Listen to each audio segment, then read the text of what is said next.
বীরভূমের সিউড়ি সহ জেলার বিভিন্ন জায়গায় বামেদের ডাকা ধর্মঘটের মিশ্র প্রভাব। সকাল থেকে সিউড়ি বাসস্ট্যান্ড থেকে যাতায়াত করছে সরকারি ও বেসরকারি বাস, টোটো, অটো সহ বিভিন্ন যানবাহন। যদিও বেশ কিছু বেসরকারি বাস যাতায়াত আজ বন্ধ রয়েছে।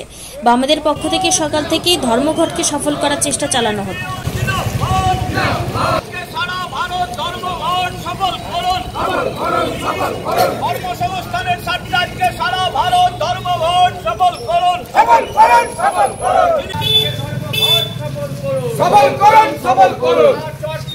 উন্নতি সাধনে আজকে ধর্মঘট সফল করুন। ন্যূনতম মজুরি 36,000 টাকার করার দাবিতে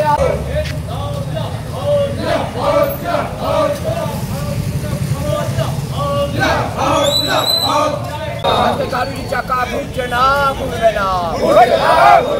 কেন্দ্রীয় ট্রেড ইউনিয়ন সহ আহ্বায়ককে সাধারণ ধর্মঘট সফল করুন।